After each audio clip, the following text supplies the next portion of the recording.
विद्यार्थी मित्रांनो नमस्कार. आज आपण इयत्ता 7वीच्या भूगोलाच्या पाठ्यपुस्तकातील 5वा पाठ पाहणार आहोत. पाठाचं नाव आहे वारे. वर्गाच्या खिडकीतून बाहेर पहा, कोणत्या वस्तू हलताना दिसत आहेत, कोणत्या वस्तू स्थिर आहेत. हलणाऱ्या वस्तूपैकी कोणत्या वस्तू स्वतःहून हलत आहेत, स्वतःहून न हलणाऱ्या वस्तू कोणत्या, त्या कशामुळे हलत नसाव्यात. या प्रश्नातून विद्यार्थी मित्रांनो प्रश्न सोपे आहेत आणि त्या प्रश्नांचा विचार जर तुम्ही केला तर तुमच्या लक्षात येईल की ज्या वस्तू हलत आहेत, म्हणजे उदाहरणार्थ झाडाची पानं तुम्हाला हलताना दिसतील, परंतु झाडाचं खोड मात्र हलताना तुम्हाला दिसणार नाही, किंवा जमिनीवरचे दगड हलताना दिसत नाहीत. म्हणजे स्वतःहून हलणाऱ्या काही वस्तू आहेत, स्वतःहून न हलणाऱ्या काही वस्तू आहेत. यामध्ये जर बारकाईने पाहिलं आपण तर वाऱ्याचा स्पर्श आपल्याला सहज जाणवतो, परंतु आपण वारा पाहू शकत नाही. आपल्या सभोवतीच्या अनेक वस्तू जेव्हा हलतात तेव्हा आपल्याला वारा अनुभवता येतो, म्हणजे हवेच्या वाहण्याचा वाऱ्याशी संबंध असतो. मग हवा का वाहते असा आपल्याला प्रश्न पडतो. तर बघा, एक प्रयोग तुम्हाला दिलेला आहे. समान आकाराची दोन कागदाची भेंडोळी घेऊन टेबलाच्या पृष्ठभागावरती ती दोन्ही भेंडोळी ठेवायची आहेत, आणि मग तुम्ही व तुमचा मित्र किंवा मैत्रीण कागदाची प्रत्येकी एक भेंडोळी घेऊन ते अशा रीतीने टेबलावरती मांडून एका कागदाच्या भेंडोळ्याला तुम्ही जोरात स्वतः फुंकर मारायचे आहे, आणि दुसऱ्या मित्रानं किंवा मैत्रिणीनं त्या कागदाच्या भेंडोळ्याला पुन्हा टेबलाच्या दुसऱ्या टोकापर्यंत पोहोचवण्याचा प्रयत्न करायचा आहे. तर कोणाची कागदाची भेंडोळी टेबलाच्या दुसऱ्या टोकाला प्रथम पोहोचते हे पहा, आणि कागदाची भेंडोळी पोहोचायला उशीर का झाला याचाही विचार जरा तुम्ही करा. आणखी वेगानं जर तुम्हाला ते कागदाचं भेंडोळ पुढे पोहोचवायचं असेल तर त्याला काय करावं लागेल याचाही विचार करा. आणि आणखी पाण्यानं भरलेली एखादी बाटली असेल, अशी बाटली टेबलाच्या ज्याप्रमाणे आपण भेंडोळ एका बाजूने दुसऱ्या बाजूला नेलं, तसं पाण्याने भरलेली बाटली आपल्याला तशी भेंडोळ्यासारखी नेता येईल का याचाही विचार करा. बाटली दुसऱ्या बाजूकडे नेण्यासाठी तुम्ही जे भेंडोळ पुढे ढकलण्याची पद्धत वापरली ती वापरता येईल का, किंवा त्याच्यापेक्षा दुसरी कोणती पद्धत वापरावी लागेल याचाही विचार करा. तर विद्यार्थी मित्रांनो, कागदाचं भेंडोळ ज्यावेळी आपण एका टेबलाच्या एका टोकापासून दुसऱ्या टोकापर्यंत नेत असतो त्यावेळी आपल्याला फारसे श्रम करावे लागत नाहीत. साधी फुंकर मारली तरी ते सुद्धा ते भेंडोळ एका टोकापासून दुसऱ्या टोकाशी जाऊ शकतं. परंतु पाण्याची बाटली मात्र तशी आपल्याला सहज हलवता येणार नाही, ते आपल्याला हाताने हलवावी लागेल. म्हणजे यामध्ये आपल्याला लक्षात येईल की इथं ताकदीचा प्रश्न आहे किंवा ऊर्जेचा प्रश्न आहे. ज्या ठिकाणी पुढं आपल्याला त्याचं भौगोलिक स्पष्टीकरण देखील दिलेलं आहे. विद्यार्थी मित्रांनो, पृथ्वीवर हवेचा दाब एक समान नसतो हे आपण शिकलेलो आहोत. हे आपण कधी शिकलेलो आहोत तर इयत्ता 6वीच्या भूगोलाच्या पुस्तकामध्ये आपण हे शिकलेलो आहोत की पृथ्वीवरती हवेचा दाब एकसारखा नसतो, आणि हवा जी आहे ती जास्त दाबाच्या पट्ट्याकडून कमी दाबाच्या पट्ट्याकडे वाहत असते. इथं आपल्याला एक आकृती सुद्धा दाखवलेली आहे, आणि ही जी आकृती आहे ती पृथ्वीगोलाची आकृती आहे. साधारणतः अक्षांश या आकृतीवरती दाखवलेले आपल्याला दिसून येतात, आणि सर्वात कमी दाब हा 0° अक्षवृत्त, त्यालाच आपण विषुववृत्त असं म्हणतो. लक्षात ठेवायचं विद्यार्थी मित्रांनो, भूगोलाच्या अध्ययनामध्ये सर्वात महत्वाच्या कन्सेप्ट ज्या आहेत त्या म्हणजे रेखावृत्त आणि अक्षवृत्त हे आहेत. 0° अक्षवृत्त म्हणजे काय तर 0° अक्षवृत्त म्हणजे विषुववृत्त होय. 0° अक्षवृत्त म्हणजे विषुववृत्त होय. अक्षवृत्तांची जी संख्या आहे किंवा सर्वात सुरुवात जी आहे मोजण्याची ती विषुववृत्तापासून होते, आणि विषुववृत्ताला 0° अक्षवृत्त असं म्हटलं जातं. मी पुन्हा पुन्हा तेच रिपीट करतो आहे. सर्वात मोठं अक्षवृत्त कोणतं आहे तर त्याचं उत्तर आहे विषुववृत्त. सर्वात मोठं अक्षवृत्त कोणतं आहे तर त्याचं उत्तर आहे विषुववृत्त.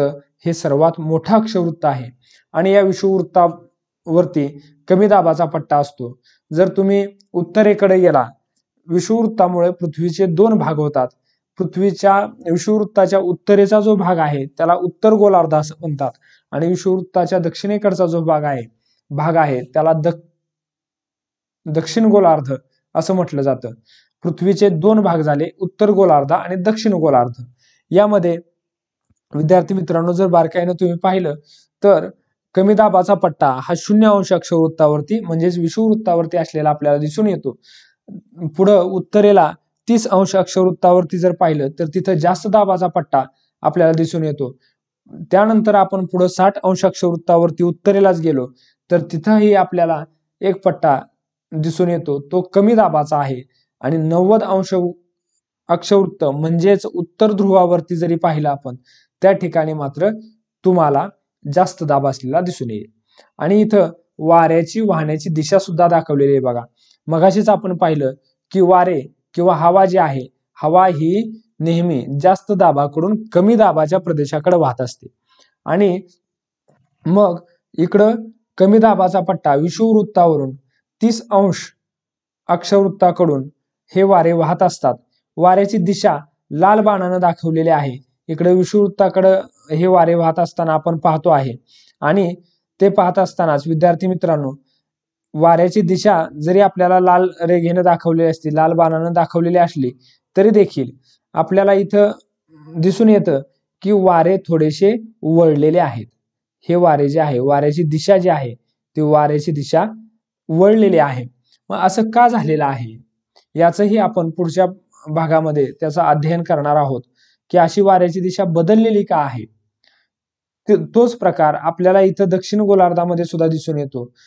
जास्त दाबाकडून 30° अक्षवृत्त दक्षिण अक्षवृत्ताकडून वाहत येणारे वारे हे थोडेसे सरळ येण्याऐवजी वळलेले आहेत.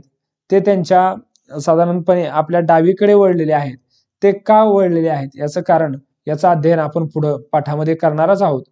तर वाऱ्यांची मूळ दिशा जी आहे जास्त दाबाकडून कमी दाबाकडे, आणि पुढं निळ्या अक्षरामध्ये निळ्या रंगामध्ये एक बाण दाखवलेला आहे. तर तो बाण आपल्याला सांगतो आहे की ही वाऱ्याची दिशा बदललेली आहे आणि त्याचं कारण आहे परिवलन. पृथ्वीचं परिवलन. परिवलन आणि परिभ्रमण अशा दोन संज्ञा भूगोलामध्ये तुम्हाला वारंवार आढळून येतील विद्यार्थी मित्रांनो.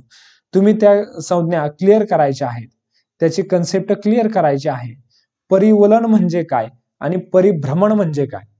परिवलन म्हणजे पृथ्वी ही स्वतःभोवती फिरत असते. पृथ्वी ही स्वतःभोवती फिरत असते, त्याला परिवलन असं म्हटलेलं आहे. आणि परिभ्रमण म्हणजे काय, तर पृथ्वी स्वतःभोवती फिरत फिरत सूर्याभोवती देखील प्रदक्षिणा करत असते, त्याला परिभ्रमण असं म्हटलेलं आहे. तर विद्यार्थी मित्रांनो परिवलन ही संज्ञा तुमची साधारणपणे स्पष्ट झालेलीच असेल. तर या परिवलनामुळं वाऱ्याच्या दिशेमध्ये बदल होत असतो. मगाशी मी सांगितलं तुम्हाला की पुढं आपल्याला त्याचं कारण हे कळणार आहे की वाऱ्याची दिशा ही का बदलली आहे. 30° अक्षवृत्ताकडून विषुववृत्ताकडे येणारे वारं हे सरळ न येता तिरपं आलेलं आहे. त्याचं कारण आहे पृथ्वीचं परिवलन. पृथ्वीच्या परिवलनामुळे वाऱ्याची दिशा बदलत असते. हवेच्या दाबाच्या फरकातील तीव्रतेचा परिणाम वाऱ्याच्या गतीवर होतो. म्हणजे हवेचा दाब ज्या ठिकाणी खूप कमी आहे आणि जास्त दाबाकडून कमी दाबाकडे हे वेगात वारे वाहत येतील. दाब थोडासा कमी असला तर वारे कमी वेगात वाहत येतील. म्हणजेच हवेच्या दाबामधला जो फरक आहे त्या फरकामुळं वाऱ्याची गती किंवा वाऱ्याचं जे स्पीड आहे ते त्याच्यावरती ठरत असतं. जर हवेच्या दाबातला फरक जर कमी असेल तर त्या ठिकाणी वारे मंद गतीनं वाहतात. हवेच्या दाबातला फरक जर कमी असेल तर त्या ठिकाणी वारे मंद गतीनं वाहतात. आणि सर्वसाधारणपणे जागतिक पातळीत हवेच्या दाबातला फरक जेथे अधिक असतो त्या ठिकाणी वारे वेगानं, हवेच्या दाबातला फरक जर अधिक असेल, जास्त असेल तर त्या ठिकाणी वारे वेगानं वाहतात. आता इथं अजून एक गोष्ट आपल्याला लक्षात ठेवावी लागेल. वाऱ्याचा वेग हा किलोमीटर प्रति तास. वाऱ्याचा वेग मोजला जातो, त्याचं एकक आहे किलोमीटर प्रति तास. म्हणजे प्रत्येक तासाला किती किलोमीटर वारे वाहतात त्यावरून त्याचा वेग मोजला जातो. किंवा त्याचंच एकक आहे नॉट्स. लक्षात ठेवायचे विद्यार्थी मित्रांनो, वाऱ्याच्या वाहण्याच्या वेगाचं एकक कोणतं आहे असा प्रश्न तुम्हाला जर विचारला गेला तर त्याचं उत्तर आहे नॉट्स. नॉट्स या परिमाणामध्ये वाऱ्याचा वेग मोजला जातो. वाऱ्याचा वेग किलोमीटर प्रति तास किंवा नॉट्स या परिमाणामध्ये मोजला जातो. आता या ठिकाणी तुम्हाला छोटंसं काम दिलेलं आहे. जो तक्ता आहे त्या तक्त्यामध्ये वाऱ्याची बदललेली दिशा लिहा. हवेच्या दाबाचे पट्टे दिलेले आहेत. शेजारी आकृती ही विद्यार्थी मित्रांनो तुम्हाला दिसत असेल तर त्या आकृतीमध्ये मध्य अक्षवृत्त आहे. मध्य अक्षवृत्तामध्ये उत्तर गोलार्धामध्ये वाऱ्याची दिशा कोणती आणि दक्षिण गोलार्धात कोणती हे तुम्ही लिहायचं आहे. ध्रुवावरती सुद्धा त्याच पद्धतीने तुम्हाला तो विचार करून त्याची उत्तरं लिहायची आहेत.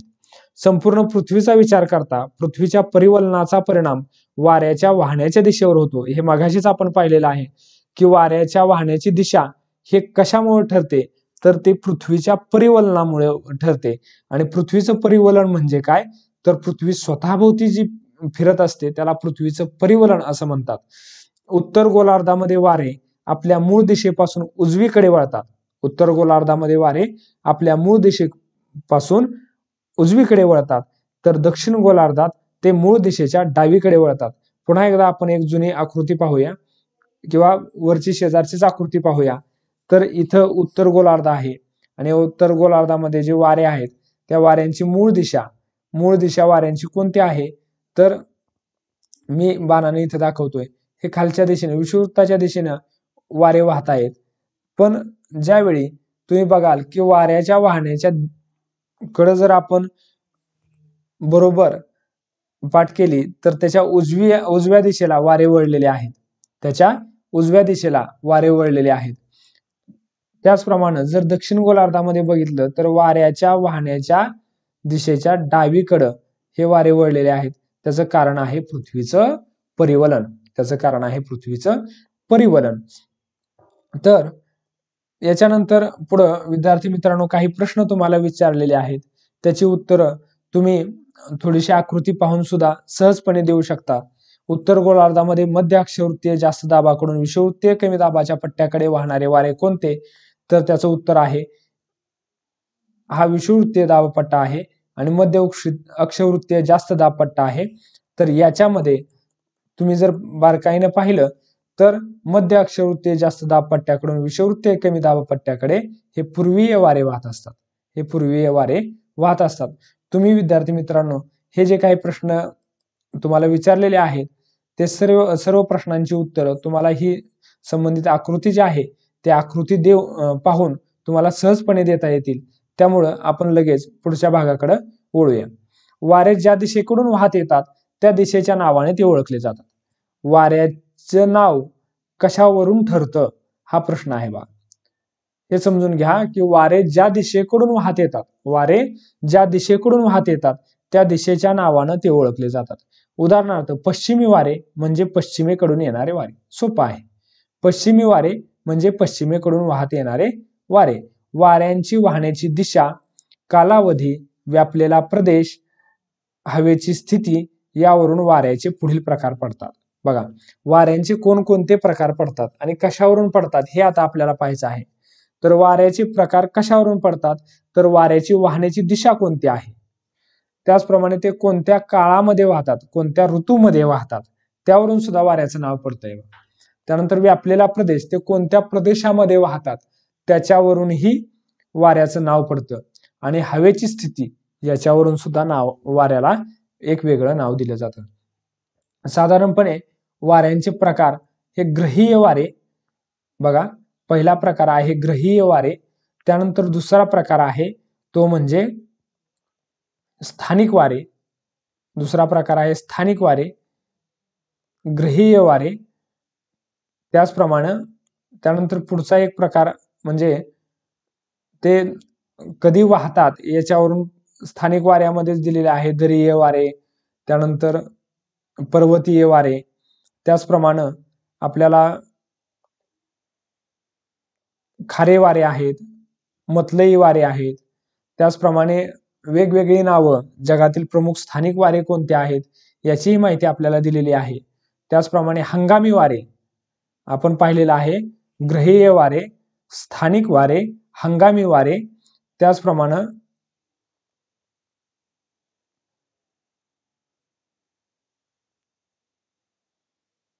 विद्यार्थी मित्रांनो, हे 3 प्रकार आपल्याला वाऱ्यांचे प्रमुख दिलेले आहेत बघा.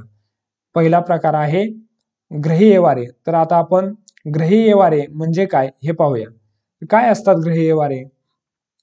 तर त्याची व्याख्या दिलेली आहे. पृथ्वीवर जास्त दाबाच्या पट्ट्यांकडून कमी दाबाच्या पट्ट्यांकडे वर्षभर नियमितपणे वारे वाहतात. पृथ्वीवर जास्त दाबाच्या पट्ट्याकडून कमी दाबाच्या पट्ट्याकडे वर्षभर कसे वाहतात हे ग्रहीय वारे? वर्षभर. आणि हे वारे पृथ्वीचे विस्तीर्ण क्षेत्र व्यापतात. हे वारे पृथ्वीचे विस्तीर्ण क्षेत्र व्यापतात. त्यामुळे त्यांना ग्रहीय वारे असे म्हणतात. पृथ्वी हा एक ग्रह आहे की नाही, तर त्यामुळं ह्या ग्रहावरचा भरपूर भाग हे वारे व्यापतात. त्यामुळे त्या वाऱ्यांना ग्रहीय वारे असे म्हणतात. आणि त्याची उदाहरणं काय आहेत? पूर्वीय वारे, पश्चिमी वारे आणि ध्रुवीय वारे.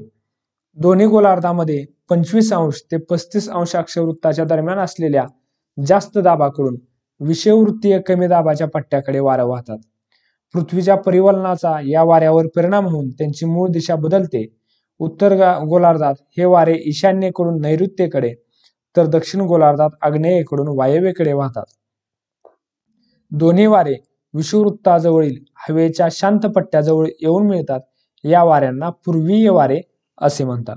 जर आकृतीमध्ये विद्यार्थी मित्रांनो आपण पाहिलं, वरच्या बाजूला आपल्याला आकृती दिलेली आहे. आणि हे पूर्वीय वारे म्हणजे काय, तर हे आपण पाहणार आहोत. हे पूर्वीय वारे कुठे येतात, तर दक्षिण गोलार्धात वाहत येतात. दक्षिण गोलार्धामध्ये साधारणपणे ही जी दिशा आहे ती दिशा आहे आग्नेय दिशेकडून वायव्येकडे. आग्नेय दिशेकडून वायव्य दिशेकडे हे वारे वाहत असतात. पूर्वीय वारे तो ग्रहीय वाऱ्याचा एक प्रकार आहे.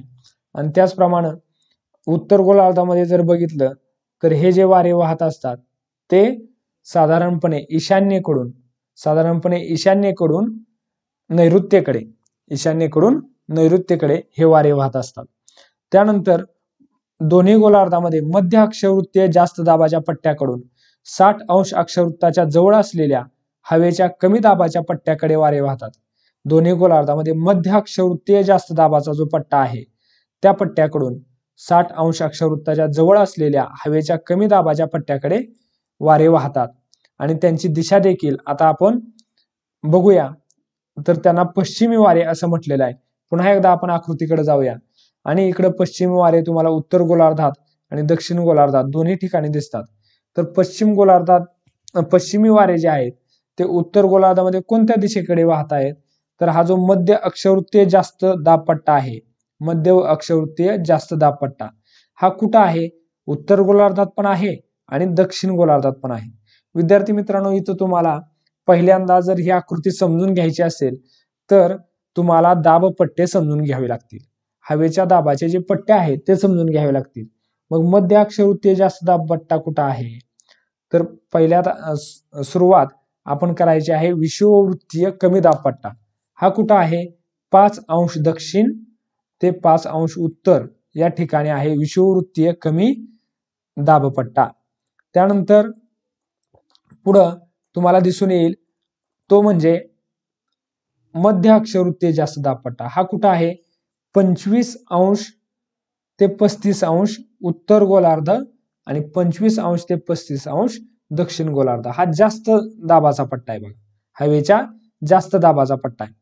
त्याच्याच जर तुम्ही 55 ते 65 अंश उत्तर गोलार्धात आणि दक्षिण गोलार्धात दोन्ही ठिकाणी बघितलं तर उपध्रुवीय कमी दाबपट्टा आढळतो.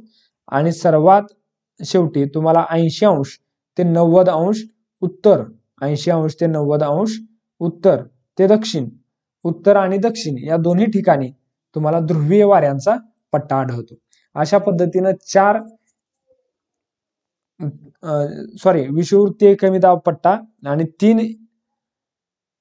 दाबपट्टे हे उत्तर गोलार्धात, 3 दाबपट्टे दक्षिण गोलार्धात, असे एकूण 7 हवेच्या दाबाचे पट्टे आपल्याला दिसून येतील. आणि हे सगळे ग्रहीय वाऱ्यांचे दाबपट्टे आहेत, हे लक्षात घ्या. आणि ग्रहीय वाऱ्यांचे 3 प्रकार आपण पाहिले, पूर्वीय वारे, पश्चिमी वारे आणि तिसरा आहे तो ध्रुवीय वारे. आता आपण पश्चिमी वारे कुठल्या दिशेकडून कुठल्या दिशेकडे वाहतात, तर उत्तर गोलार्धामध्ये हे वारे नैऋत्येकडून ईशान्येकडे वाहतात. हे वारे नैऋत्येकडून ईशान्येकडे उत्तर गोलार्धात वाहतात. मात्र जर दक्षिण गोलार्धात जर आपण बघितलं तर वायव्येकडून आग्नेयेकडे यांची दिशा आहे. त्यानंतर जर तुम्ही उपध्रुवीय कमी दाब पट्ट्यामध्ये हे ध्रुवीय वारे का म्हटलेलं आहे, तर हे ध्रुवाकडून वाहत येतात. ध्रुव कशाला म्हटलेलं जातं, तर 90° जो बिंदू आहे त्याला पृथ्वीचा ध्रुव म्हटलं जातं. आणि पृथ्वीचे 2 ध्रुव आहेत, एक उत्तर ध्रुव आणि एक दक्षिण ध्रुव. ध्रुव या शब्दाचा अर्थ आहे टोके. तर ही 2 टोकं आहेत 90°ची, तिकडून वाहत येणारे वारे म्हणून त्याला ध्रुवीय वारे म्हटलेलं आहे. आणि ध्रुवीय वाऱ्यांची जी दिशा आहे ती ध्रुवीय वाऱ्यांची दिशा ही उत्तर गोलार्धामध्ये साधारणपणे ईशान्येकडून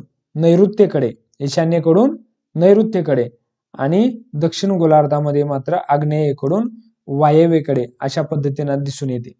विद्यार्थी मित्रांनो, ग्रहीय वाऱ्यांचे 3ही प्रकार आपण इथं पाहिलेले आहेत. आता त्याच्यानंतर आपण पुढचा भाग बघूया. तर दक्षिण गोलार्धामध्ये वारे अतिशय वेगाने वाहतात. का बरं जास्त वेगानं का वाहतात दक्षिण गोलार्धात हे वारे? तर त्याचं कारण असं आहे, दक्षिण गोलार्धात जलभाग जास्त आहे. म्हणजे समुद्राचा जो भाग आहे, समुद्राचं जे पाणी आहे ते जास्त प्रमाणामध्ये पसरलेलं आहे. आणि दक्षिण गोलार्धामध्ये जमीन कमी आहे. आपल्याला माहिती आहे की पृथ्वीवरती जमीन किती आणि पाणी किती आहे. तर साधारणपणे ज्यावेळी आपण विचार करतो तर पृथ्वीवरती जे जमिनीचा जो भाग आहे तो जमीन लवकर तापते आणि लवकर थंड होते. पाण्याचं मात्र तसं नाही, पाणी उशिरा तापतं आणि उशिरा थंड होतं. त्यामुळे हे वाऱ्यांचे जे काही प्रकार पडलेले आहेत ते दक्षिण गोलार्धामध्ये वाऱ्यांच्या अनुषंगानं बरेचसे बदल आपल्याला दिसून येतील. दक्षिण गोलार्धात वाऱ्याला जास्त अडथळा नाही, कारण भूपृष्ठावरती नद्या आहेत, पर्वत आहेत, दऱ्या आहेत. परंतु इकडं दक्षिण गोलार्धामध्ये अशा प्रकारचं काहीही नाही. सलग पाणी असल्यामुळं वाऱ्याला कोणत्याही प्रकारचा अडथळा नाही, त्यामुळे वारे वेगात वाहू शकतात. आणि दुसरं एक कारण असं आहे की दक्षिण गोलार्धामध्ये जलभाग जास्त असल्यामुळं त्या ठिकाणी उष्णतेचं देखील वितरण जे आहे ते उत्तर गोलार्धापेक्षा वेगळ्या पद्धतीचं आढळून येतं आपल्याला. त्यामुळे देखील वाऱ्याच्या वेगावरती त्याचा परिणाम झालेला आपल्याला दिसून येतो. तर बघा इकडं आपल्याला वाऱ्याचे काही प्रकार साधारणपणे अक्षवृत्तानुसार दिलेले आहेत. तर 40° दक्षिण अंशापलीकडे जे वेगाने वारे वाहणारे आहेत त्याला गरजणारे 40 असं म्हटलेलं आहे. 40° दक्षिण अक्षवृत्ताच्या पलीकडं जे वारे वाहतात त्याला गरजणारे 40 म्हटलेलं आहे. तर 50° दक्षिण अक्षवृत्ताच्या भागामध्ये जे वारे वाहतात त्याला खवळलेले 50 असं म्हटलं गेलेलं आहे. तर 60° दक्षिण अक्षवृत्ताच्या भोवती जे वारे वाहतात त्यांना किंचाळणारे 60 असं म्हटलेलं आहे. मग उत्तर गोलार्धामध्ये 40°, 50° किंवा 60° अक्षांशाच्या भागात वाऱ्याचे स्वरूप असे का आढळत नाही? तर त्याचं उत्तर मगाशीच आपण पाहिलेलं आहे की दक्षिण गोलार्धामध्ये सलग अशा पद्धतीचा समुद्राचा पृष्ठभाग आहे, फक्त पाण्याचं आवरण आहे, जलावरण आहे. आणि त्यामुळं पृथ्वीवरती जे काही उंच सकलपणा जो आहे तो उत्तर गोलार्धात जास्त आहे, दक्षिण गोलार्धात कमी आहे. त्यामुळे वाऱ्याची जी विविध रूपं आहेत ती दक्षिण गोलार्धात आपल्याला वाऱ्याच्या वेगावर परिणाम झालेला आपल्याला दिसून येतो. त्यामुळे गरजणारे 40, खवळलेले 50 आणि किंचाळणारे 60, त्यालाच इंग्रजीमध्ये रोरिंग 40s म्हणजे गरजणारे 40, फ्युरियस 50s म्हणजे खवळलेले 50 आणि स्क्रीचिंग 60s म्हणजे किंचाळणारे 60 असं म्हटलं गेलेलं आपल्याला दिसून येतं. त्यानंतर पुढं आपण स्थानिक वारे हा प्रकार पाहणार आहोत. काही वारे कमी कालावधीत व विशिष्ट प्रदेशात निर्माण होतात. काही वारे कमी कालावधीत आणि विशिष्ट प्रदेशात निर्माण होतात आणि तुलनेने मर्यादित क्षेत्रात वाहतात. हे स्थानिक वारे असतात. हे वारे ज्या प्रदेशात वाहतात तेथील हवामानावर त्यांचा परिणाम झालेला दिसून येतो. हे वारे निरनिराळ्या प्रदेशात निरनिराळ्या नावाने ओळखले जातात. बघा, हे स्थानिक वारे आहेत ते विशिष्ट प्रदेशात वाहतात, विशिष्ट ठिकाणांमध्ये हे वाहतात आणि छोट्याशा प्रदेशात वाहत असल्यामुळे त्यांना त्या ठिकाणी नावं देण्यात आलेली आहेत. वेगवेगळ्या प्रदेशात हे वेगवेगळ्या नावाने ही हे स्थानिक वारे आपल्याला दिसून येतात. आता अजून एक गोष्ट इथं आपल्या माहितीसाठी दिलेले एक चित्र आहे आणि ते दरीय वाऱ्यांच्या संबंधीचं चित्र आहे. तर दरीय वारे, एक दरी दिसते आपल्याला इथं, व्ही आकार दरीचा आपल्याला दिसून येतोय बघा, मी इथं तुम्हाला दाखवतोय. तर हा व्ही आकार आणि हे निळ्या बाणाने दाखवलेले आहे ती वाऱ्याची दिशा आहे. तर साधारणपणे सूर्यप्रकाश दिसतोय आणि आता याच्यावरून आपल्याला या वाऱ्यांची वाहण्याची दिशा आणि त्यांचं स्वरूप वर्णन करायचं आहे. तर त्याचं वर्णन कसं करणार तुम्ही, तर त्याच्या आधी तुम्हाला पुढची एक आकृती पाहावी लागेल. तर पर्वतीय वाऱ्याची माहिती आधी पहा आणि त्यानंतर दरीय वारे म्हणजे काय हे आपण पाहूया. तर पर्वतीय वारे हे कधी वाहतात, तर रात्री पर्वत शिखर लवकर थंड होते. बघा, तुम्हाला सांगितलं की साधारणपणे वारे कोणत्या दिशेने वाहतात, तर ज्या ठिकाणी हवेचा दाब जास्त आहे त्या जास्त दाबाकडून कमी दाबाकडे वारे वाहत असतात. मग रात्रीच्या वेळी काय झालेलं असतं, तर रात्रीच्या वेळी पर्वताचं शिखर लवकर थंड होतं, मात्र दरीचा जो शेवटचा भाग आहे म्हणजे दरीचा जो टोकाचा तळाचा भाग आहे हा त्या मानानं उष्ण असतो. आणि मग अशा वेळी काय होतं की रात्रीच्या वेळी हे वारे पर्वत शिखराकडून खालच्या दिशेने वाहत असतात. मग आता तुम्हाला दरीय वाऱ्याचं वैशिष्ट्य सांगता येईल. जर पर्वतीय वारे रात्री वाहत असतील तर दरीय वारे कधी वाहणार, तर दरीय वारे दिवसा वाहणार. दरीय वारे दिवसा वाहणार. आणि केव्हा, कारण पर्वताचं शिखर हे दिवसा उष्ण असतं आणि दरीचं जे हे शेवटचं टोक आहे किंवा दरीचा तळाचा भाग आहे तो दिवसा थंड असतो आणि त्यामुळे थंड भागाकडून उष्ण भागाकडे हे वारे वाहतात. म्हणजे दरीय वारे हे दिवसा वाहतात आणि पर्वतीय वारे हे काय असतात, रात्री वाहतात. दरीचा भाग तुलनेनं उष्ण असतो रात्रीच्या वेळी आणि इकडं आपण वर्णन करायचं आहे दरीय वाऱ्यामध्ये दरीचा भाग हा पर्वत शिखराचा भाग हा दिवसा तुलनेनं उष्ण असतो. पर्वतावर हवेचा दाब जास्त असतो कधी, रात्रीच्या वेळी. आणि दरीचा भागामध्ये हवेचा दाब जास्त असतो कधी, दिवसाच्या वेळी. पर्वताकडून दरीकडे थंड वारे वाहतात. पर्वताकडून म्हणजे पर्वताच्या उंच टोकाकडून, हा पर्वत आहे आणि या पर्वताच्या टोकाकडून वारे दरीकडे वाहतात म्हणून त्याला पर्वतीय वारे म्हणतात. आणि दरीकडून पर्वताकडे वरती वाहणारे वारे म्हणजे दरीय वारे. मग हे वारे जे वाहतात दरीकडून पर्वताच्या शिखराकडे वारे वाहतात असं तुम्हाला वर्णन करता येईल. दरीतील उष्ण व हलकी हवा वर ढकलली जाते त्यामुळे थंड हवा दरीकडे वेगाने खाली येते. कधी, रात्रीच्या वेळी दरीतली उष्ण व हलकी हवा वर ढकलली जाते त्यामुळे थंड हवा दरीकडे वेगाने खाली येते. परंतु दिवसा उलट प्रक्रिया घडते. दरीमध्ये पर्वत शिखर उष्ण असतं आणि मग दरीकडील जी थंड हवा आहे ती थंड हवा काय होते, वेगानं पर्वताच्या शिखराकडे वाहत येते. पर्वतीय वारे सूर्यास्तानंतर वाहतात आणि दरीय वारे हे सूर्याच्या उदयानंतर किंवा साधारणतः दिवसा वाहत असतात. आता आपण पर्वतीय वारे आणि दरीय वारे यांची एक छोटीशी तुलना आपण इथंच करूया. रात्री पर्वत शिखर लवकर थंड होते, इकडं आपण लिहायचंय दिवसा दरीचा भाग लवकर थंड असतो. दिवसा दरीचा भाग हा थंड असतो. दरीचा भाग तुलनेने उष्ण असतो किंवा रात्रीच्या वेळी पर्वतीय वाऱ्यांच्या वेळी. इकडं आपण लिहायचं आहे पर्वत शिखराचा भाग तुलनेनं उष्ण असतो. पर्वतावर हवेचा दाब जास्त असतो, इथं लिहायचं आहे दरीच्या भागात हवेचा दाब जास्त असतो. कुठं, दरीय वाऱ्याच्या वैशिष्ट्यांमध्ये. पर्वताकडून दरीकडे थंड वारे वाहतात त्यालाच आपण पर्वतीय वारे म्हटलेलं आहे आणि दरीकडून पर्वताकडे थंड वारे वाहतात त्याला आपण दरीय वारं असं म्हटलेलं आहे. दरीतील उष्ण व हलकी हवा वर ढकलली जाते त्यामुळे थंड हवा दरीकडे वेगाने खाली येते. कधी? पर्वतीय वाऱ्यामध्ये. इकडं दरीय वाऱ्यामध्ये मात्र उलट क्रम आहे. यामध्ये दरीय वाऱ्यात काय होतं तर पर्वताकडची दरीतील थंड हवा ही वेगानं पर्वत शिखराकडे ढकलली जाते आणि त्यामुळे पर्वत शिखराची जी काही उष्ण हवा आहे ती बाजूला ढकलली जाते आणि दरीकडून पर्वत शिखराकडं वारं वाहतं.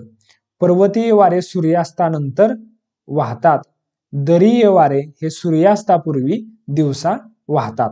असं तुम्हाला पर्वतीय वारे आणि दरीय वारे याच्यातला फरक लिहिता येईल. आणि इथं तुम्हाला ज्याप्रमाणे दरीय वाऱ्याचं चित्र दाखवलेलं आहे त्या पद्धतीनं तुम्हाला पर्वतीय वाऱ्याचं देखील चित्र काढता येईल विद्यार्थी मित्रांनो. परंतु इथं तुम्हाला एकच गोष्ट करावी लागेल. पर्वतीय वाऱ्याची दिशा दाखवत असताना मात्र पर्वताच्या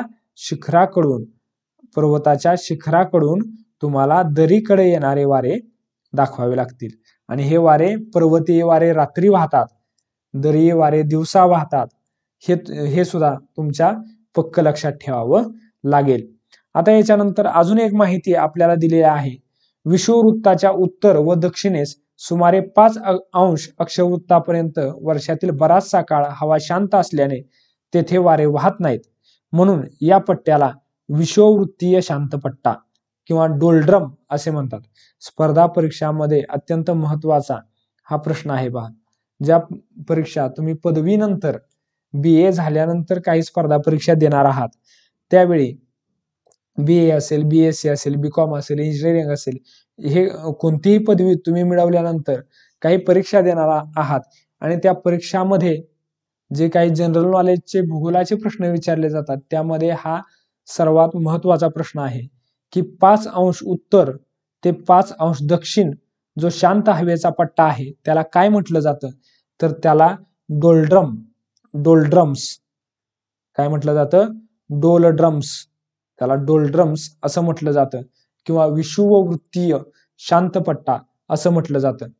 त्याचप्रमाणे कर्कवृत्त व मकरवृत्ताजवळच्या 25 अंश ते 35 अंश उत्तर व दक्षिण अक्षवृत्तांच्या दरम्यान जास्त दाबाचा पट्टा असतो. हा पट्टा देखील शांत आहे. या पट्ट्याला अश्व अक्षांश म्हणजेच हॉर्स लॅटिट्यूड असं म्हटलं गेलेलं आहे. म्हणजे अश्व अक्षांश कशाला म्हटलेला आहे आणि डोल्ड्रम कशाला म्हटलेला आहे हे विद्यार्थी मित्रांनो तुम्ही पुन्हा एकदा ह्या संज्ञा वाचून घ्या. आपल्या व्हिडिओमध्ये हे पुन्हा एकदा समजावून घ्या की डोल्ड्रम कशाला म्हटलेला आहे. डोल्ड्रम जो आहे तो इथं आपल्याला तुम्ही पुन्हा एकदा मी तुम्हाला आकृती दाखवतो आहे. तर डोल्ड्रमचा पट्टा हा आहे बघा, 5 अंश उत्तर ते 5 अंश दक्षिण. मी इथं आडवी रेघ सुद्धा मारलेली आहे आणि इथं पट्टा विषुववृत्तीय कमी दाब पट्टा या नावानं तो आपल्याला दाखवलेला आहे. 5 अंश उत्तर ते 5 अंश दक्षिण. त्याचप्रमाणे अश्व अक्षांश देखील विद्यार्थी मित्रांनो तुम्हाला इथं दिसून येतं. 25 अंश ते 35 अंश 25 अंश ते 35 अंश उत्तर आणि दक्षिण दोन्ही बाजूला आहे. विषुववृत्त मात्र एकच आहे त्यामुळे तुम्हाला दोन्ही बाजूला 5 अंश उत्तर आणि 5 अंश दक्षिणच्या दरम्यान ते दिसून येईल. दोन्ही बाजूला हे देखील दोन्ही बाजूला हा पट्टा आहे डोल्ड्रम. तसंच अश्व अक्षांश देखील तुम्हाला दिसून येतं. दोन्ही गोलार्धामध्ये अश्व अक्षांश आपल्याला दिसून येतं. त्याला हॉर्स लॅटिट्यूड असं इंग्रजीमध्ये म्हटलेलं आहे. तर कर्कवृत्त व मकरवृत्ताजवळ 25 अंश ते 35 अंश उत्तर व दक्षिण अक्षवृत्ताच्या दरम्यान जो जास्त दाबाचा पट्टा आपल्याला आढळून येतो त्याला हॉर्स लॅटिट्यूड किंवा अश्व अक्षांश असं म्हटलं गेलेलं आहे. आणि डोल्ड्रम म्हणजे काय? डोल्ड्रम हा 5 अंश उत्तर ते 5 अंश दक्षिण या दरम्यान विषुववृत्ताच्या जवळ आढळून येणारा पट्टा आहे. त्याला डोल्ड्रम असं म्हटलं गेलेलं आहे. आता याच्यानंतर विद्यार्थी मित्रांनो आपल्याला खारे वारे आणि मतलई वारे हे 2 बाबी पाहायचे आहेत. खारे वारे म्हणजे काय आणि मतलई वारे म्हणजे काय हे तुम्हाला नावावरून समजून येईल. खारे वारे तुम्ही चित्रावरून देखील पाहू शकता. खारे वारे कुठून कुठं वाहतात? खारे वारे हे समुद्राकडून जमिनीकडे वाहतात. समुद्राचं पाणी खारट असतं आणि ह्या खारटपणाकडून जमिनीकडे आपल्याकडे वाहत येणारे वारे त्याला म्हणायचं खारे वारे. आणि जमिनीवरील हवा तापल्यानंतर काय होतं तर ज्यावेळी जमिनीवरची हवा तापते त्यावेळी तुलनेनं समुद्राचं पाणी तापायला जास्त वेळ लागतो. समुद्राचं पाणी लवकर तापत नाही, त्यामुळं समुद्रावर हवेचा दाब जास्त असतो आणि जमिनीवरचा हवेचा दाब कमी होतो. मग दिवसा काय होतं, सूर्याच्या उष्णतेमुळं हे समुद्राकडून जमिनीकडं हे खारे वारे वाहत असतात. खारे वारे कधी वाहतात? मगाशी आपण पाहिलं होतं दरीय वारे आणि पर्वतीय वारे.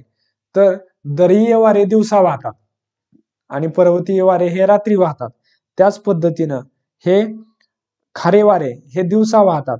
आणि दुसरा प्रकार आहे मतलई वारे. तर हे मतलई वारे जे आहेत तर काय होतं, रात्रीच्या वेळी हे मतलई वारे वाहत असतात. तर जमीन लवकर थंड होते आणि त्याच वेळी समुद्राचं पाणी उशिरा तापायला सुरुवात झालेली असते. आणि त्यावेळी काय होतं, तर जमिनीकडं हवेचा दाब जास्त असतो, कारण तिथं उष्णता कमी झालेली असते. आणि इकडं समुद्रावरती हवेचा दाब कमी झालेला असतो, त्यामुळं जमिनीकडून समुद्राकडे वारे वाहत असतात. त्यालाच मतलई वारे असं म्हटलं गेलेलं आहे. चित्रामध्ये तुम्हाला दिसतंय बघा, मतलई वारे हे रात्री वाहताना दिसतात. जसं पर्वतीय वारे रात्री वाहतात तसंच हे मतलई वारे देखील काय होतात, रात्री वाहत असतात. मतलई वाऱ्यांना भूमीय वारे असं देखील म्हटलं गेलेलं आहे. तर विद्यार्थी मित्रांनो, याचंही तुम्ही जरा थोडासा चित्र पाहून अभ्यास करायचा आहे. तर काही प्रश्न देखील तुम्हाला विचारलेले आहेत की आकृती ब चे आकृती अ शी तुलनात्मक वर्णन करा. यामध्ये हवेचा दाब, तापमान व वाऱ्यांचा विचार करा. तर तुम्हाला ते आकृती पाहून समजू शकतं. त्याचप्रमाणे सागरीय वारे व भूमीय वारे कशाला म्हणतात ते आत्ताच मी तुम्हाला सांगितलेलं आहे. सागरीय वारे म्हणजे समुद्राकडून जमिनीकडे वाहणारे किंवा खारे वारे, आणि मतलई वारे म्हणजे जमिनीकडून समुद्राकडे वाहणारे हे वारे. मतलई वारे रात्री वाहतात आणि सागरीय वारे हे दिवसा वाहत असतात. भारतातील कोणत्या प्रदेशात खारे व मतलई वारे अनुभवता येतात? तर समुद्र किनाऱ्याच्या लगत हे तुम्हाला वारे अनुभवता येतील. तुमच्या गावात सागरीय व भूमीय वारे अनुभवता येतात का? जर तुम्ही पठारावर राहत असाल तर त्याचं उत्तर नाही असं आहे. आणि जर तुम्ही समुद्राच्या किनाऱ्यापट्टीवर तुमचं गाव असेल तर त्याचं उत्तर होय असं आहे. भौगोलिक स्पष्टीकरण. तर बघा, जमीन जास्त घनतेच्या पदार्थांची बनलेली असते. जमीन स्थिर असते व अपारदर्शक असते, त्यामुळे उष्णतेचे वहन जलद गतीने व जास्त प्रमाणात होते, म्हणून जमीन अधिक लवकर तापते. त्या मानाने पाण्याची घनता कमी असते, पाणी अस्थिर असते आणि पारदर्शक असते, त्यामुळे पाणी लवकर तापत नाही.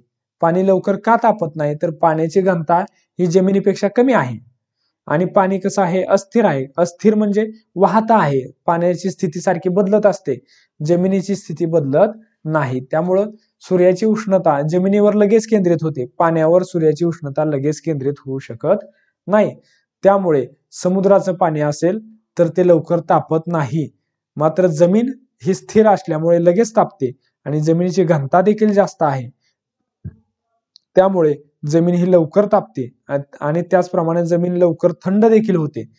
पाणी मात्र उशिरा तापतं आणि उशिरा थंड होतं. त्यामुळे जमीन व सागरी भागातील हवेच्या दाबात फरक पडतो. दिवसा समुद्राच्या पाण्यापेक्षा किनारी भागातील जमीन लवकर व जास्त प्रमाणात तापते. तेथील हवाही जास्त तापते व हवेचा दाब कमी राहतो. समुद्राचे पाणी उशिरा तापते व हवेचा दाब कमी राहतो. समुद्राचे पाणी उशिरा तापते, त्यामुळे समुद्रावरील हवा कमी तापते व हवेचा दाब जास्त असतो. दिवसा समुद्राकडून जमिनीकडे वाहणारे वारे सागरी वारे होत किंवा खारे वारे, आणि रात्री समुद्रापेक्षा जमीन लवकर थंड होते, त्यामुळे तेथे हवेचा दाब जास्त असतो, तेव्हा मतलई वारे किंवा भूमीय वारे हे जमिनीवरून समुद्राकडे वाहत असतात. त्याच पद्धतीनं विद्यार्थी मित्रांनो, एक तक्ता दिलेला आहे आणि वेगवेगळ्या ठिकाणी काही स्थानिक वारा आहेत, ते स्थानिक वारे कसे वाहतात हे देखील आपल्याला बघायचं आहे. वाऱ्याचं नाव आहे लू. हे लू भारतामध्ये वारे असतात. थरच्या वाळवंटी प्रदेशामध्ये दुपारच्या वेळी हे वारे वाहतात. तर हा थरचं वाळवंट कुठं आहे? तर राजस्थान, पंजाब या राज्यामध्ये आणि गुजरात या राज्यामध्ये आपल्याला थरचं वाळवंट दिसून येतं. त्यालाच भारतीय महावाळवंट असं देखील म्हटलं जातं. तर या ठिकाणी आपल्याला लू म्हणजे दिवसा वाहणारे वारे हे कसे आहेत, तर वाळवंटात वाहतात, त्यामुळे उष्ण आणि कोरडे, म्हणजे त्या वाऱ्यामध्ये कोणत्याही प्रकारची आर्द्रता नाही, ते वारे पाऊस आणत नाहीत आणि हे वारे उन्हाळ्यामध्ये वाहतात. त्याचप्रमाणे सिमुम नावाचे वारे उष्ण, कोरडे आणि विनाशकारी आहेत. सहारा आणि अरेबियन वाळवंटातून हे वारे वाहतात आणि हे अतिशय शक्तिशाली असल्यानं विध्वंसक असतात आणि हा संहार करतात हे वारे सिमुम. विद्यार्थी मित्रांनो, आपण हे आता वाचत जाणार आहोत. तुम्ही पुन्हा पुन्हा हा व्हिडिओ पाहून व्यवस्थित लक्षात ठेवायचा आहे. चिनूक कशाला म्हटलेलं आहे, तर हे उबदार वारे आहेत आणि मात्र कोरडे आहेत. हे कुठं आहेत, तर उत्तर अमेरिकेतल्या रॉकी पर्वताच्या पूर्व उतारावरून खाली वाहतात. परिणामी तेथील बर्फ वितळतं आणि त्यामुळे दऱ्यामधील तापमानामध्ये वाढ होते. त्याचप्रमाणे पुढे मिस्ट्रल नावाचे वारे आहेत. हे मिस्ट्रल वारे कुठे आहेत, थंड आणि कोरडे असे असणारे हे वारे स्पेन, फ्रान्स आणि भूमध्य सागराच्या किनाऱ्यालगतच्या प्रदेशात वाहतात. हे वारे आल्प्स पर्वतातून वाहत येतात. या थंड वाऱ्यामुळे किनाऱ्यालगतच्या तापमानात घट होते. बघा, चिनूक जे वारे आहेत ते वारे आहेत ते रॉकी पर्वतात आहेत, पण मिस्ट्रल जे वारे आहेत ते मिस्ट्रल वारे जे आहेत ते आल्प्स पर्वतात वाहतात. चिनूक वारे उबदार आहेत, मिस्ट्रल वारे थंड आहेत. त्यानंतर बोरा हे जे वारे आहेत ते थंड आणि कोरडे आहेत.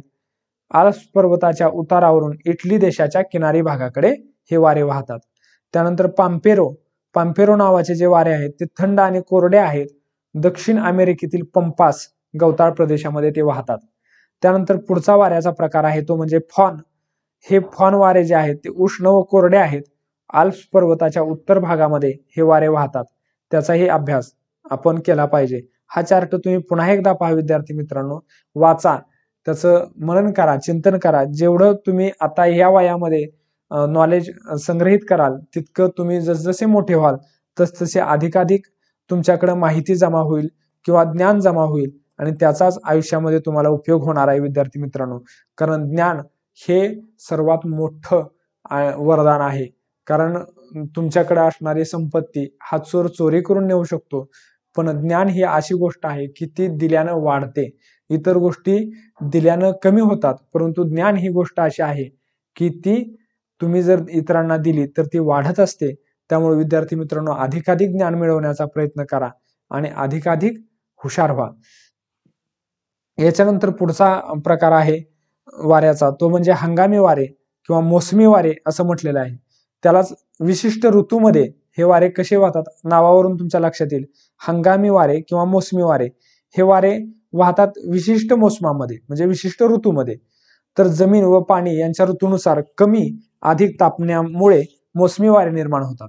उन्हाळ्यात मोसमी वारे समुद्रावरून जमिनीकडे आणि हिवाळ्यात जमिनीकडून समुद्राकडे वाहतात. बघा, मोसमी वारे हे उन्हाळ्यात काय होतात, समुद्राकडून जमिनीकडे वाहतात आणि हिवाळ्यात मात्र जमिनीवरून समुद्राकडे वाहतात.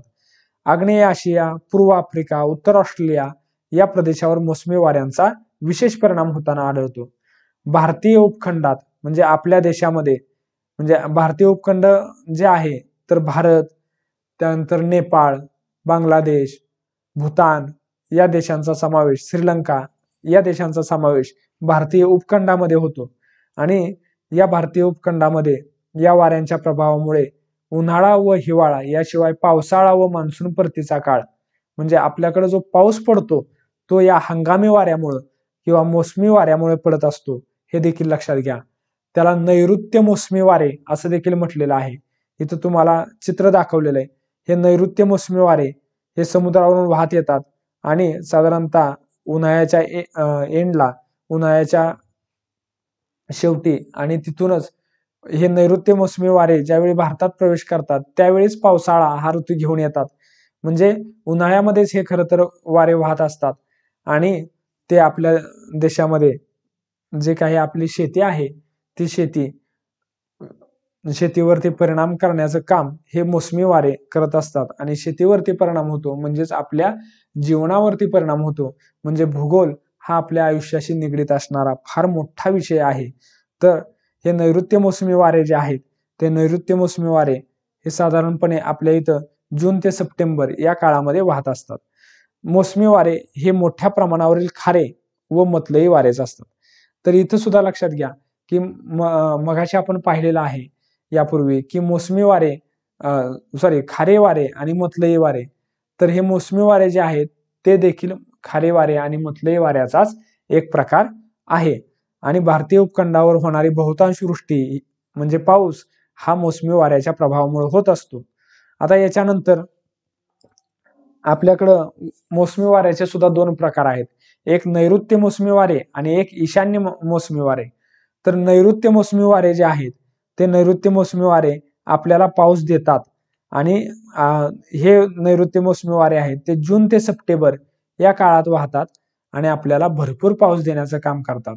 मात्र सप्टेंबर ते डिसेंबर या काळात जे वारे वाहतात त्यांना ईशान्य मोसमी वारे असं म्हणतात. नैऋत्य मोसमी वारे हे समुद्राकडून आपल्या देशाच्या भूमीकडे म्हणजे जमिनीकडे वाहतात नैऋत्य मोसमी वारे. मात्र ईशान्य मोसमी वारे हे जमिनीकडून समुद्राकडे वाहतात. त्यामुळं या वाऱ्यामुळं जास्त पाऊस पडत नाही. हे वारे कोरडे असतात. कोणते? ईशान्य मोसमी वारे. नैऋत्य मोसमी वारे मात्र कोरडे नसतात, त्यांच्यामुळं पाऊस पडतो. आता याच्यानंतर पुढचा एक महत्वाचा मुद्दा म्हणजे आवर्त. एखाद्या ठिकाणी हवेचा दाब कमी असतो व सभोवताली हवेचा दाब जास्त असतो तेव्हा आवर्ताची परिस्थिती तयार होते. आवर्त म्हणजे त्याला वावटळ असं देखील आपल्या स्थानिक भाषेमध्ये म्हटलं जातं. तर हवेचा दाब एखाद्या ठिकाणी कमी आणि सभोवताली जास्त ज्यावेळी असतो त्यावेळी वारे वेगात वाहत येतात आणि ते केंद्र जे आहे ते भरून काढण्याचा प्रयत्न करतात. त्याला आवर्त असं म्हणतात. आणि आवर्ताच्या वेळी आकाश ढगाळ असते, वारे वेगाने वाहतात आणि भरपूर पाऊस पडतो. आवर्ताच्या वेळी भरपूर पाऊस पडतो. या वाऱ्याचा कालावधी, वेग, दिशा आणि क्षेत्र अतिशय अनिश्चित असतं आवर्ताच्या वेळी. आणि हे आवर्ताचं जे चित्र आहे ते आपल्याला इथं दिसून येतंय बघा. काय होतंय की कमी दाब हा सगळ्यात केंद्रस्थानी आहे. इथं यल लिहिलेलं आहे बघा. या ठिकाणी कमी दाब आहे 994 हा दाब आहे. त्यानंतर 996, 998 आणि 1000 मिलीबार. वायूचा दाब हा मिलीबार मध्ये मोजला जातो. मात्र वाऱ्याचा वेग हा नॉट्स या परिमाणामध्ये मोजला जातो. हे सुद्धा यापूर्वी आपण शिकलेलो आहे की वाऱ्याचा वेग हा नॉट्स किंवा किलोमीटर प्रति तास, नॉट्स किंवा किलोमीटर प्रति तास या परिमाणामध्ये मोजला जातो. तर वाऱ्याचा दाब, वायूचा दाब, हवेचा दाब हा मिलीबार मध्ये मोजला जातो. आणि आवर्तामध्ये केंद्रस्थानी कमी दाब आणि पुढं बाहेरच्या बाजूला दाब वाढत गेलेला आपल्याला दिसून येतो. तर प्रत्यावर्त म्हणजे काय आहे? प्रत्यावर्त म्हणजे याच्या उलट स्थिती आहे. परंतु आपण याच्यानंतर लगेच पुढचा मुद्दा पाहणार आहोत, चक्रीवादळ. हे चक्रीवादळ म्हणजे काय? तर पॅसिफिक महासागराच्या पश्चिम भागात जपान, चीन, फिलिपाईन्स इत्यादी देशांच्या किनाऱ्यालगत निर्माण होणारी वादळे टायफून नावाने ओळखली जातात. बघा, जपान, चीन, फिलिपाईन्स या देशांच्या किनारी भागामध्ये जी वादळं तयार होतात त्यांना टायफून या नावाने ओळखलं जातं. आणि ही वादळं जून ते ऑक्टोबर या महिन्यात निर्माण होतात. वेगाने वाहणारे वारे आणि मुसळधार पाऊस यामुळे ती विनाशकारी असतात. चक्रीवादळे ही विनाशकारी असतात, संहार घडवून आणतात. घरं असतील, जीवितहानी असेल, वित्तहानी असेल, हे सर्व घडवण्याचं काम ही चक्रीवादळ करतात. आणि ही चक्रीवादळ मुसळधार पाऊस देतात. कॅरेबियन समुद्रामध्ये निर्माण होणारे चक्रीवादळ त्याला हरिकेन्स असं म्हटलेलं आहे. कॅरेबियन समुद्रामध्ये जी चक्रीवादळ निर्माण होतात त्याला हरिकेन्स म्हणतात. आणि जपान, चीन, फिलिपाईन्स या देशांच्या किनारी भागामध्ये जी चक्रीवादळ निर्माण होतात त्याला टायफून असं म्हटलं गेलेलं आहे.